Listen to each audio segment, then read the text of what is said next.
This is Toro. He was an American bulldog who loved sticks, toys, lounging around, scratches behind the ear, going for walks, and partaking in occasional grass eating. He loved playing around, licking people, and begging for food.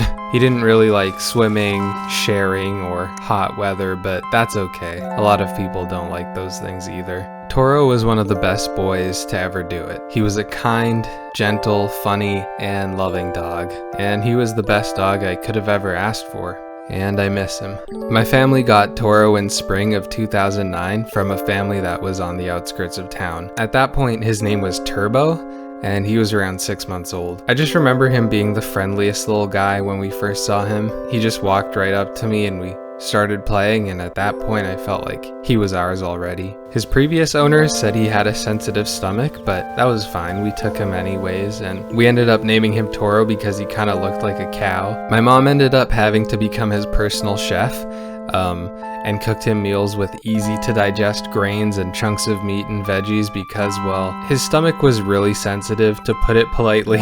But over time he grew up to be a strong and healthy boy. I grew up with Toro. I was a kid when he was a kid in dog years. I was a teen when he was a teen in dog years.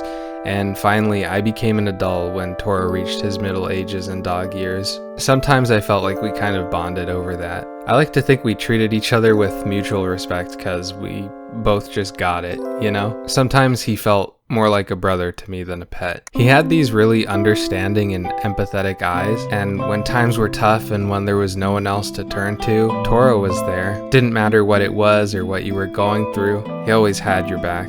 And I feel like he could tell when someone was feeling down because he would come by and sit by them and comfort them, and I feel like he just wanted to take care of people. He was also pretty hilarious too.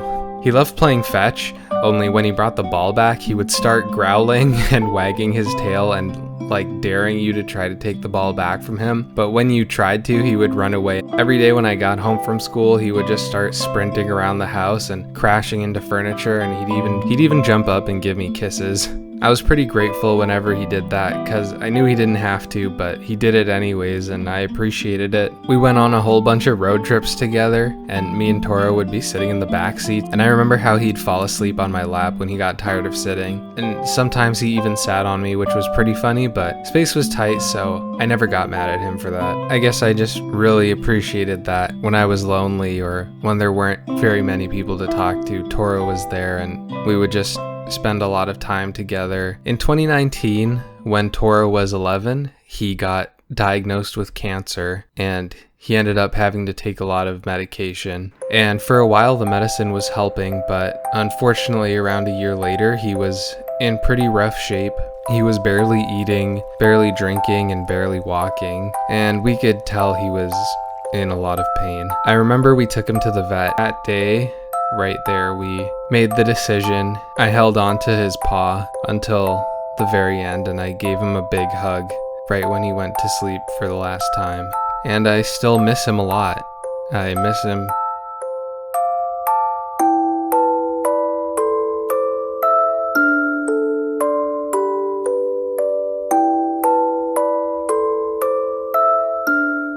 People say that it gets easier, and in a way it does. I don't always feel pain when I think about him these days, but sometimes it gets a little rough. And there's always a tint of sadness there, and maybe it'll always be there. Sometimes I think about him a lot, and I guess this is one of those times. We took his leash to his favorite spot by the river and buried it by the riverbank. I decided to keep his chain because that's not something that I'm gonna let go of. Our memories together are something that I'll cherish forever, and I guess I just wanted to share some of those memories, because I guess I just want a part of Toro to live on in this world somehow. So, thanks for listening to me talk about Toro. He really was the best boy.